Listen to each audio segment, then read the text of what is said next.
If you've ever felt frustrated learning crochet, clicking from one video to the next, hoping something would finally make sense, you're not alone.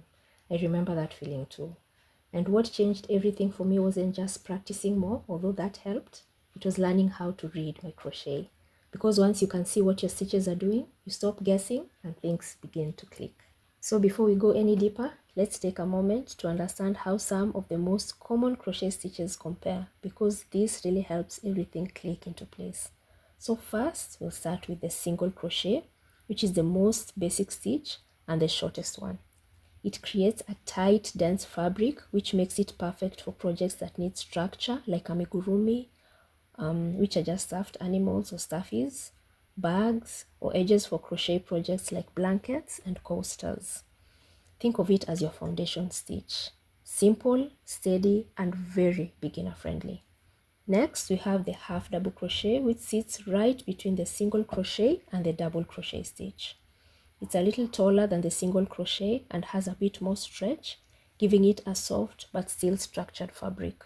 This stitch is great when you want something that works up a bit faster than the single crochet but still feels neat and controlled. I especially love this stitch for hats and for scarves.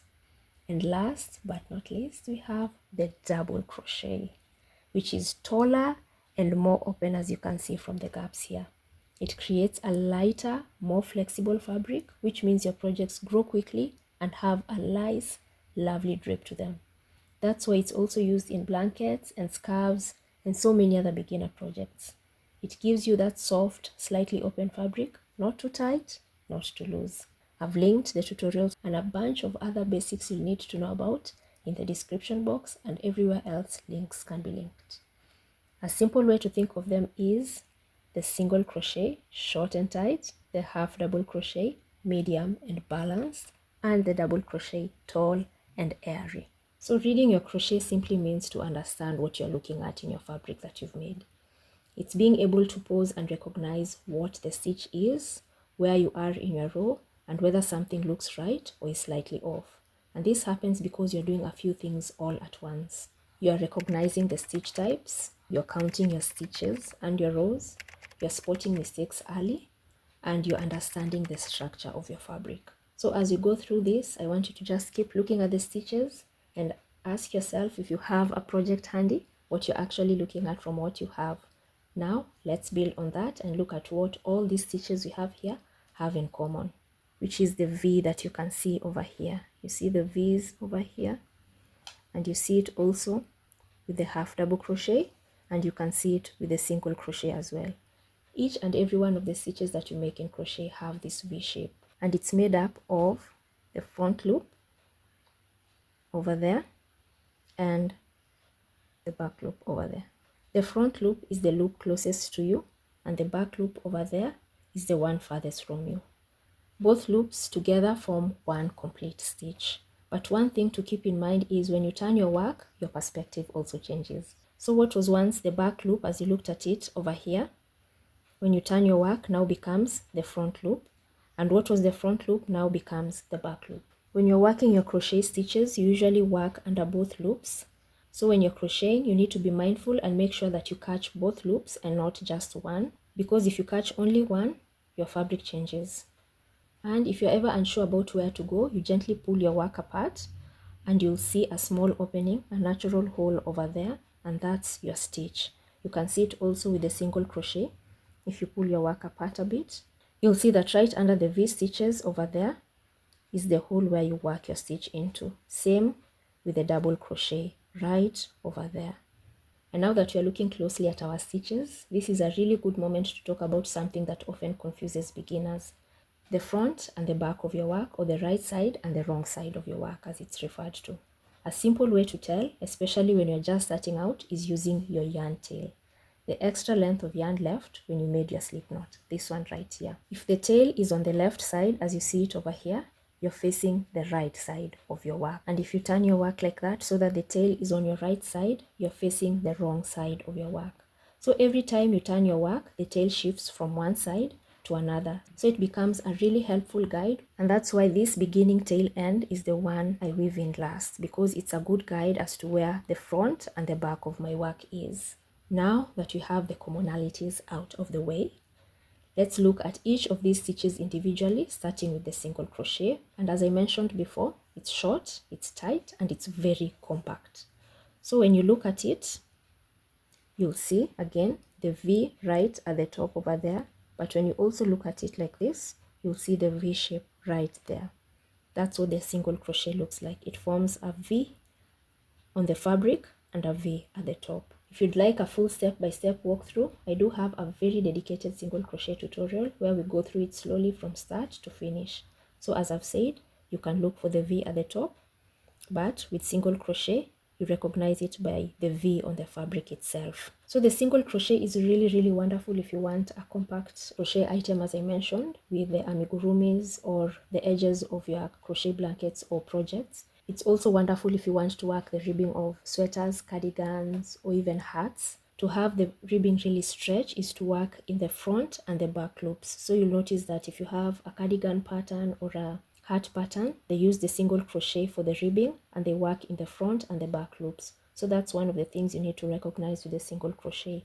The front loop, as you mentioned, is the loop closest to you, and the back loop is the one farthest away from you, and it shifts depending on the side of the fabric that you're looking at. Next, build on to this with a half double crochet. It's taller and slightly more open than the single crochet. If you'd like to practice this stitch step by step, I've also shared a full video tutorial on it. So with the half double crochet, of course we have the front and the back loop, but if you tilt your work slightly like that, you'll see just below and behind the back loop, you have what is referred to as the third loop. Let's turn our work so you can see it more clearly. You can see that it is a bit pronounced over here. It's this line and bump that's working all the way across. And if you stretch your work, you'll see it's as if you have two holes right there and right over there. That's what the HDC looks like. So you go back to working under both V's and inserting your hook right there in that top hole over there. That's your guide. Now with the half double crochet, we mentioned that with the single crochet, to make it pop, we use the front or the back loops to create a ribbed texture. With the half double crochet, how people like to make it really stand out is working into that third loop. When you work into it, it really brings this front and back loop to the front and makes it more pronounced. This creates a really nice texture in your fabric that makes it look as if you've worked chains on the surface of your piece. And now we build further onto this and talk about the double crochet, which, as you said, is taller and more open of all the 3 stitches that we have here. And again, if you want a full walkthrough about the double crochet, I have a detailed double crochet tutorial as well. So you'll notice the double crochet, of course, is taller than the other 2 stitches. And if you look at it closely, you'll have this V over here and what looks like a heart on top of it with another V and a heart on top of it. It looks sort of like 2 single crochets stacked on top of each other. And this is referred to as the post of the stitch. With double crochet, if you're not working into the stitch, what people like to do is work through the post of the stitch. That means inserting your hook into the stitch like that and going at the back of it, and that's how you'll work your yarn over, so that this post of the stitch is really pronounced. This also works if you want to create a ribbing for your hat, for your cardigans and sweaters, or also if you want to have a textured fabric, sort of like the basket weave stitch. It works with the concept of the posts. You're working on the posts to create textured stitches. So a little over tip for you is when you're counting your stitches, especially when you're starting out, it's better to count the V's at the top, because sometimes you'll work a stitch like a decrease and it could trick your eyes thinking you have 2 stitches when you've already decreased. So a simple way to do it is to look at the V's at the top and use this to actually count your stitches. But the more you work crochet, the more you get to learn these things and you'll get to identify your stitches. If you also have a hard time recognizing your first stitch and your last stitch, you can use stitch markers, which will help you identify them real quick before you can train your eyes into recognizing where the first and the last stitches of your work is. You don't really need stitch markers. You can also use pieces of contrasting yarn. You can use safety pins or anything else that would really grip the first and the last stitches. You can use those as your stitch markers. Now that you understand your stitches, the chain will make so much more sense now. The chain stitch is the foundation of all crochet projects because every stitch you make builds on them. Now the chains also form a V shape like we talked about. You can see it forms the V's right there. And you have the V's, then you have this top loop over here, and you have the bottom one right over there. You can refer to them as the top and the bottom loop, or the front loop and the back loop. If you see them again, you'll see that they form the V's, and each V counts as one chain, just as the V's in the stitches count as one stitch. But one thing to keep in mind is the loop that is usually on your hook never counts as a chain. It's just the loop on your hook and remains that way. Now if you look at your chain and slightly turn it like that, you'll see these bumps at the back right there, and these are referred to as the back bumps. You have the top, you have the bottom, and you have the back bumps right there. So where do you actually insert your hook if you want to start a project? You can insert in all three places. This top loop right here, it's much easier to insert your hook through, but can stretch your edge a bit because it's not as structured. Personally, I don't use it often for that same reason, that it can leave a hole in your work and stretch it up a bit, especially if you're working something that has a bit of weight like a blanket. You can also work right under what is this loop over here, so that you have two loops at the top, which means you'll have the top loop and the back bump clamped together like that. This is the most stable way to work. It is how I prefer to work my stitches, where you have just one at the bottom and two at the top like so. You can also work your stitches into these back bumps right over here. And the wonderful thing about working in the back bumps is that it produces a very clean and professional edge, and your work ends up looking more finished. It's great for projects like blankets, especially if you're doing something like the moss stitch, because when I work the moss stitch, I rarely weave in my ends and I like leaving a fringe, which means I'm not going to work an edge on my blanket. So I want the first row of my work and the last row of my work to look identical. And when I need that to happen, I work in the back bump of my work like that. You see, when you work on it, it pushes the top and the bottom stitches right out and produces that V right at the bottom over there. If you'd like a slower walkthrough of how to chain stitch, I have a full tutorial where I go through the tension, the loop size, counting your stitches and so on.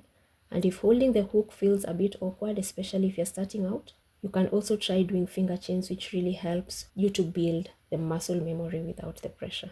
If this felt like a lot, that's okay.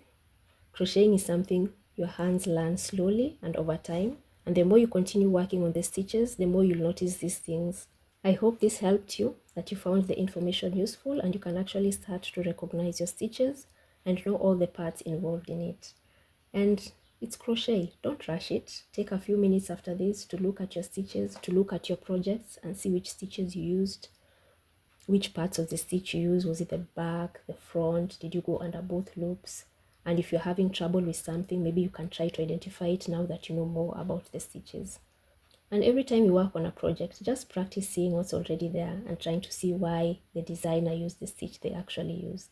And if you'd like to go deeper, as I said, I've linked each of the tutorials I have for these stitches in the description box below.